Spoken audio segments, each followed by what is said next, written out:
Good evening, and welcome to In Focus.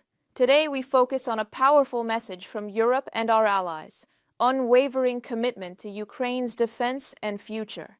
Despite challenges, EU leaders have secured vital financial backing for Kyiv, while partners in the Ramstein format are ramping up military aid to strengthen our forces against Russian aggression. Europe is proving that supporting Ukraine means investing in security for the entire free world, and that the aggressor will ultimately pay the price. Stay with us as we break it down. We start with a major outcome from the EU Leaders Summit in Brussels. After intense discussions, the European Union has agreed to provide Ukraine with a substantial €90 billion loan to cover our defense and economic needs for the next 2 years. This funding, backed by the EU budget, sends a clear signal to Moscow. Europe's solidarity with Ukraine is unbreakable. While the direct reparations loan from frozen Russian assets didn't materialize due to concerns from some members, the assets remain frozen indefinitely until Russia pays reparations. Andriy Dmitrenko reports. No rewards for the aggressor. This is the main principle of peace that Europeans must confirm, stated Ukrainian President Volodymyr Zelensky at the meeting of leaders of European Union member states. The focus is on discussing a reparative loan to Kyiv from frozen Russian assets. €210 billion belonging to the aggressor country's central bank are held in the Belgian depositary Euroclear. Part of them is planned to be directed to financial aid to Kyiv in 2026 to 2027. The decision now on your table, the decision to fully use Russian assets to defend against Russian aggression is one of the clearest and the most morally justified decision that could ever be made.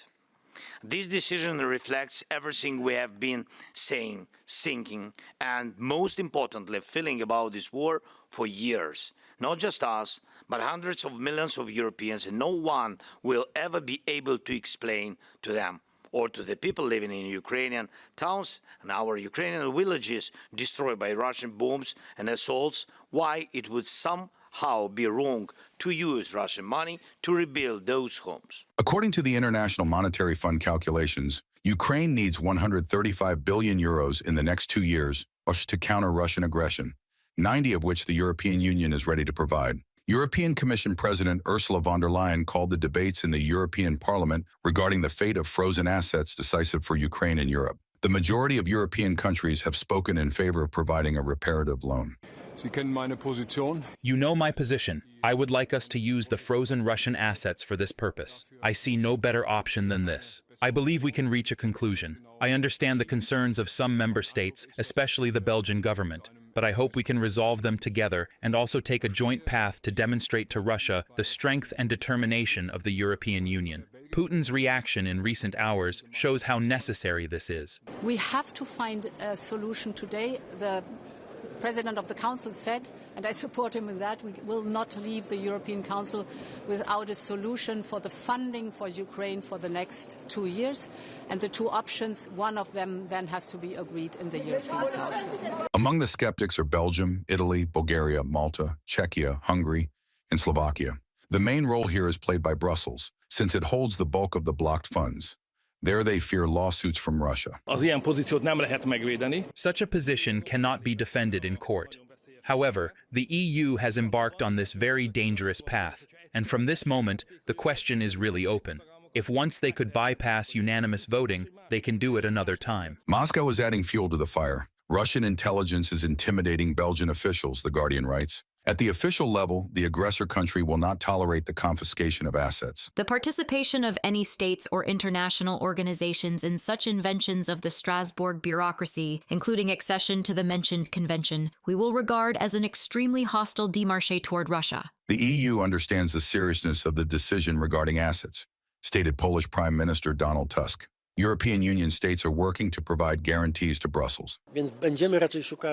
We will consider the issue of providing a reparative loan based on Russian assets and will seek to provide guarantees to countries most at risk, such as Belgium, so that they feel these guarantees are serious. The final decision of the heads of EU member states will be announced at the end of the second day of the summit. If it is positive, the European Parliament will be able to continue its consideration. And at the first session in January, MEPs will vote to launch an accelerated confiscation procedure, stated European Parliament President Roberta Metsola. Reported by Andriy Dimitrenko, UATV News.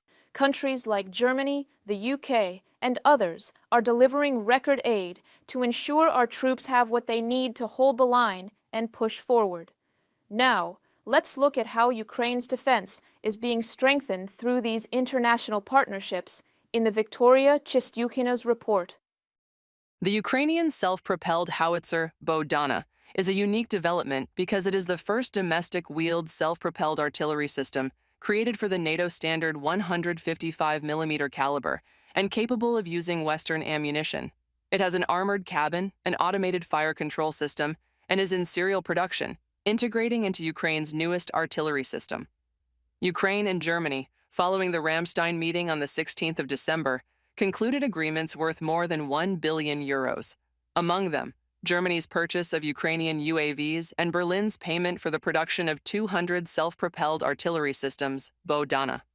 The largest artillery project for the production of 200 units of the Bohdana self-propelled artillery system on the new Zetros chassis, with a total value of €750 million to increase Ukraine's artillery capabilities. Joint production of Ukrainian Linza UAVs in cooperation between the Ukrainian company Frontline Robotics and the German company Quantum Systems under build with Ukraine. These UAVs will enable scaling up tactical reconnaissance. Contracts have been concluded for uninterrupted supply of the latest electronic warfare means at the tactical level, Denis Shmyhal, Minister of Defense, on Telegram. 15 countries will strengthen Ukraine's defense. Following the Ramstein format meeting on the 16th of December, a number of states promised long-term support for Kyiv next year. In particular, Germany will focus on air defense, drones, and artillery ammunition. The United Kingdom will allocate funds to protect the Ukrainian sky. Each of the Baltic countries promised at least 0.25% of its GDP for the IT coalition, drones, electronic Warrushar means, and the Pearl Initiative to purchase American weapons for Ukraine. Norway will provide about $7 billion for general military aid to the Ukrainian armed forces, as well as contributions to support American air defense systems and the Czech initiative for purchasing artillery shells. Luxembourg promised €100 million for defense support to Ukraine. In addition, the United Kingdom will allocate more than $800 million to strengthen Ukrainian air defense. This was stated by the country's Defense Secretary John Healey. According to him, it is necessary to protect Ukrainians throughout the winter. The United Kingdom is ready to deploy its troops on Ukrainian territory, as well as send aviation to maintain peace. As part of the coalition of the willing, we are raising our readiness level, and I continue to direct funding to train our British troops and armed forces so that we are ready for deployment when peace comes. John Healey, Secretary of State for Defense of the United Kingdom. The Ukraine Defense Contact Group in the Ramstein format provided a record volume of military aid in 2025, $45 billion. This was reported by Ukrainian Defense Minister Denis Shmyhal. In 2026, we see many challenges. Russia plans to spend about $186 billion on its military budget next year. In this regard, our total defense needs for next year are $120 billion.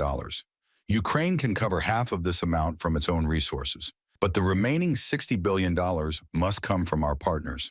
From you, dear friends, we strongly ask you to consider the possibility of allocating at least 0.25% of your GDP to Ukraine's defense needs. This will be fair and transparent for all of you, and sufficient for Ukraine's sustainability. Germany transferred 2 Patriot air defense systems and the 9th IRIS-T complex to the Ukrainian armed forces. Next year, Berlin will provide Ukraine with a significant number of AIM-9 Sidewinder missiles from German arsenals to strengthen Ukraine's air defense. To further expand our support to Ukraine and provide an additional €3 billion. Our support will then have reached €11.5 billion, a new record. Increasing our support sends a clear message. Germany stands by Ukraine.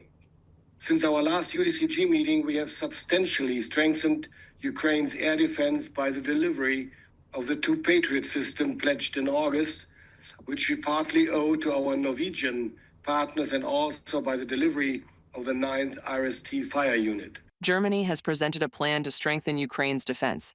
It contains 10 steps and provides for close cooperation between the 2 countries in defense research, the creation of joint ventures, and further integration of markets. To this end, Germany plans to use federal investments and investment guarantees. In addition, Berlin will increase the number of military attachés in Kiev and intensify the exchange of specialists. Reported by Victoria Chistiukina, UATV News. Thank you for joining us on In Focus. Today's stories remind us that Ukraine is not alone. From financial lifelines in Brussels to cutting-edge military support at Ramstein, the free world is united in backing our victory. The message is clear: justice will prevail, and Russia will bear the cost of its aggression. If you value honest, in-depth reporting on Ukraine's fight for freedom, please subscribe, hit the notification bell, and share this episode with your friends. Thank you for watching. Slava Ukraini!